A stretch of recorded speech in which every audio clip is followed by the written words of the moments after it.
Teman-teman media yang saya hormati, selamat malam. Presiden Republik Indonesia didampingi Menteri Keuangan dan Menteri Luar Negeri pada malam hari ini di Istana Bogor menghadiri KTT G20 secara virtual. KTT ini akan diselenggarakan 2 hari, yaitu malam hari ini dan besok. Dan besok malam insya Allah Presiden Republik Indonesia juga akan hadir dalam KTT G20 di hari kedua. KTT G20 ini di bawah keketuaan Saudi Arabia yang mengambil tema Realizing Opportunities of the 21st Century for All. Penyelenggaraan KTT G20 dipimpin oleh Yang Mulia Raja Salman dan dihadiri oleh kepala negara, kepala pemerintahan negara anggota G20, negara undangan dan wakil dari organisasi internasional.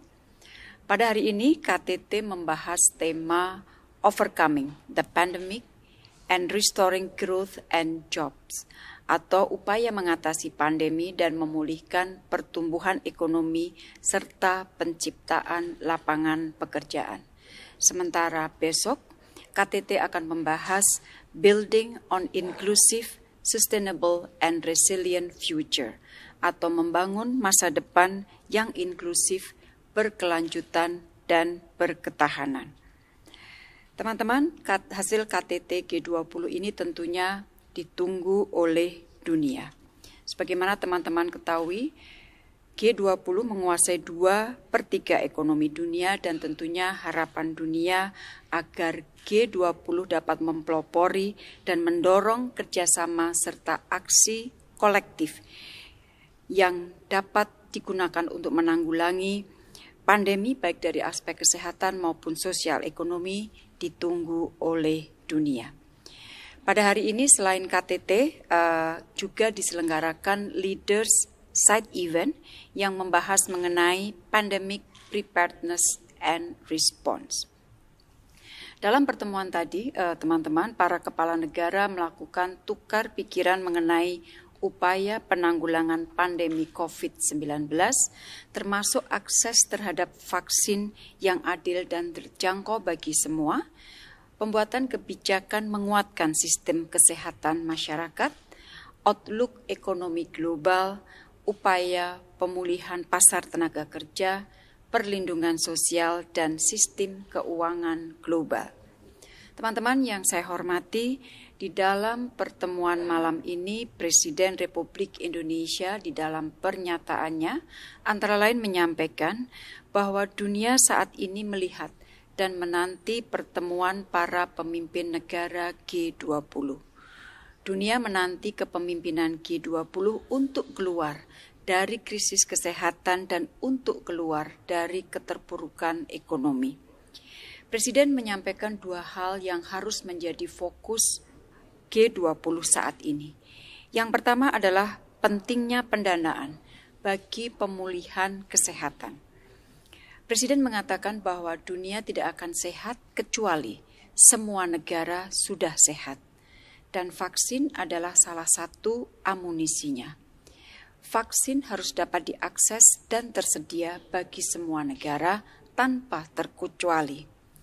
Komitmen politik negara G20 sangat diperlukan untuk memobilisasi pendanaan global bagi pemulihan kesehatan. Yang kedua adalah pentingnya dukungan untuk pemulihan ekonomi dunia. Presiden mengatakan bahwa ANTED telah meminta dukungan dana sebesar 2,5 triliun US dollar agar negara berkembang mampu keluar dari keterpurukan ekonomi. Negara berkembang memerlukan fiscal space untuk pemulihan ekonomi. Dalam kaitan dengan ekonomi ini, Presiden menyampaikan 2 hal yang perlu mendapatkan perhatian, yaitu pentingnya bantuan restrukturisasi hutang untuk negara berpendapatan rendah, terutama dari negara pemberi hutang yang besar.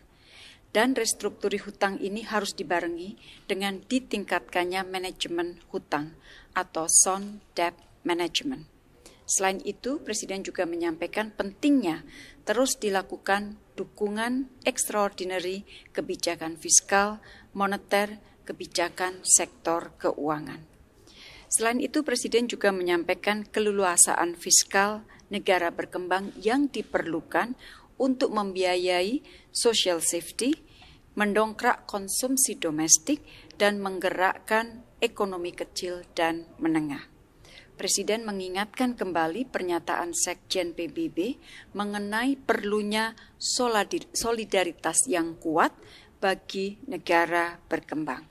Dan tanpa bantuan negara G20, negara berkembang dan LDCs tidak mudah untuk pulih dari pandemi dan keterpurukan ekonomi.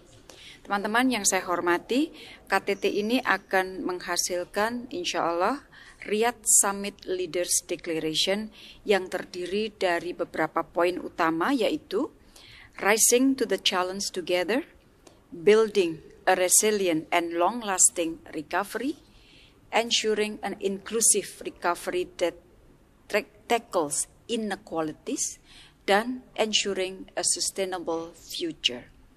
Untuk diketahui oleh teman-teman bahwa pembahasan G20 ini pada dasarnya terbagi dalam dua work stream, yaitu Finance dan Sherpa Track. Isu-isu yang terkait dengan kebijakan fiskal, moneter, dan keuangan ditangani dalam Finance Track di bawah kendali Menteri Keuangan dan Gubernur Bank Sentral.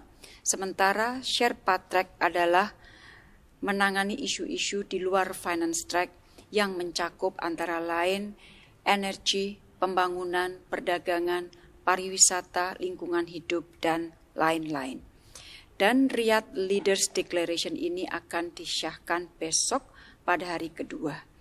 Dan besok kami juga akan menjelaskan secara lebih rinci hasil atau isi dari deklarasi tersebut.